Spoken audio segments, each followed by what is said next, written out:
There is something about a conference room on the 42nd floor of a glass tower that makes people feel very important. The kind of room where the chairs are tall and leather, where the table gleams like still water, where the city sprawls out below the windows like a map of everything a person has worked for. It is the kind of room where deals are made, where fortunes are sealed with a handshake, where men in dark suits speak in measured tones about numbers so large they lose all meaning. Edward Harmon had built that room. Not with his hands, of course, but with 30 years of decisions, sacrifices, early mornings and late nights, he had built the company that owned it. He was 61 years old, silver at the temples, broad-shouldered in the way of a man who had once been athletic and still carried the memory of it in his posture. He was not unkind, he was not cruel, he was simply the kind of man who had been so focused on building things that he had not always noticed the people around him. Not really noticed them, not in the way that mattered. That morning, the conference room held 4 people from the Tanaka International Group, a Japanese investment firm that had flown in from Osaka. They represented a partnership worth $400 million. Edward's company, Harmon Consolidated, had been preparing for this meeting for 8 months. The proposal folders were stacked neatly at each seat. The water glasses were filled. The projector hummed softly at the far end of the room. What nobody had prepared for was the interpreter not showing up. His name was Derek, a young man from a translation firm downtown, and he had called in sick that morning with what his assistant described as a sudden and violent stomach illness. Edward stood at the head of the table at 9:02 in the morning, looking at 4 polite, patient Japanese businessmen, and felt something he had not felt in a very long time. He felt lost. His own team stood behind him. There was his son, Marcus, 34 years old and sharp as a tack, seated to Edward's left with a clipboard and an expression of controlled alarm. There was his vice president, Gerald, 60 years old himself, a solid man with reading glasses perpetually perched on his forehead, holding a stack of papers like a shield. Both of them were looking at Edward with the same expression, the expression that said, quietly, "What do we do now?" The Tanaka representatives spoke among themselves in low voices. They were gracious about it, they smiled, but the morning was ticking forward, and without communication, there was no meeting. There was only $400 million sitting very politely in chairs, waiting to go home. It was Gerald who first noticed her. She had come in through the side door, the one that connected the conference room to the small service corridor, and she was carrying a stack of fresh folders someone had asked her to deliver. Her name was Rosa Caldwell, and she had worked for Harmon Consolidated for 11 years. She cleaned the offices on floors 40 through 42. She restocked the supply rooms. She made sure the coffee station was always ready. And she did all of it so quietly and so well that most people in the building, if asked, would have struggled to describe her beyond a general sense that things were always taken care of. She was 38 years old, with dark hair pinned up beneath her white cap, wearing her uniform the way she always did. She had learned long ago not to make eye contact during important meetings. She set the folders on the credenza near the door and turned to leave. She stopped. One of the Tanaka representatives, an older gentleman named Mr. Tanaka himself, had said something to his colleague, and something in his voice made Rosa pause. She had heard that cadence before. She had heard it in her grandmother's kitchen, in the apartment in Little, Tokyo, where she had spent summers as a child, in the voice of her grandmother's friends who would come for tea on Sunday afternoons and speak in the old way, the gentle and formal Japanese of people who had grown up before the war. Rosa's grandmother had been born in Osaka. Rosa stood very still for a moment. Then she turned around. She looked at Mr. Tanaka, and she said softly, in Japanese, "I am sorry to interrupt. I believe your interpreter did not arrive. If it would be helpful, I speak Japanese. Not perfectly, but I understand." The room went very quiet. Mr. Tanaka looked at her for a long moment.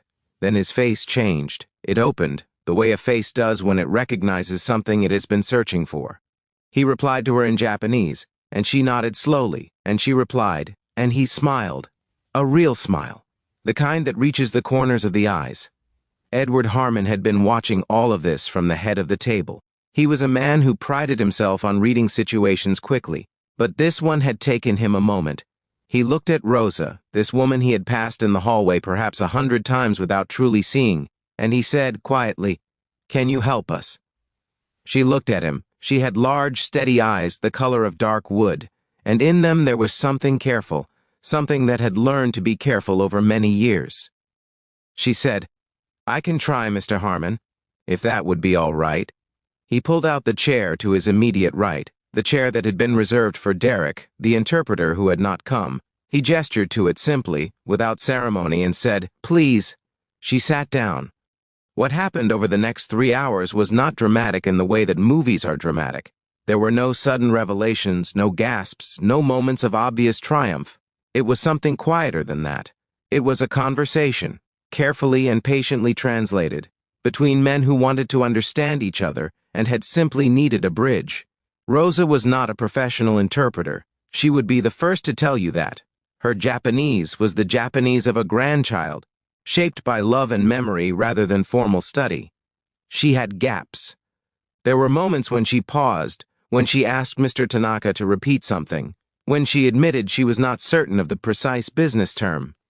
But she was honest about those moments, and honesty, it turned out, was exactly what the room needed, because the Tanaka group had been in meetings for 2 days before this one. They had sat through polished presentations and carefully rehearsed pitches, and they had grown tired of the performance of it all.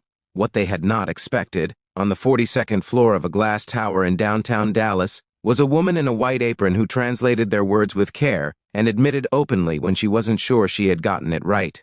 Mr. Tanaka said something at one point, something longer and more personal than the business language they had been speaking, and Rosa listened with her full attention.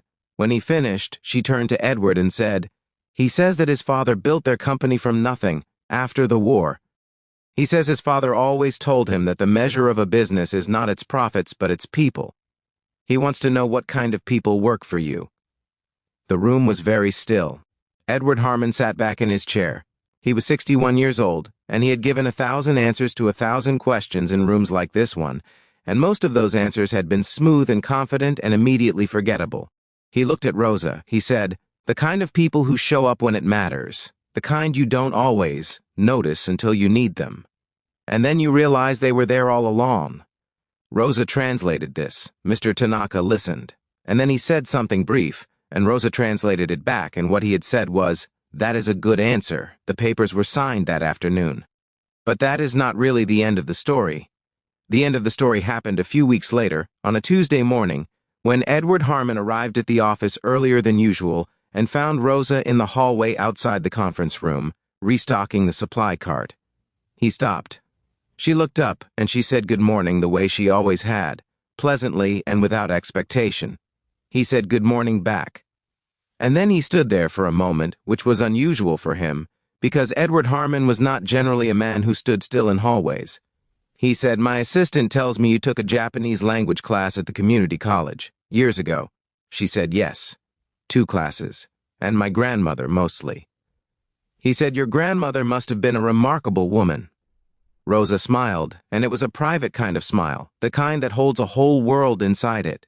She said, "She was the kind of person who made everyone around her feel like they belonged somewhere."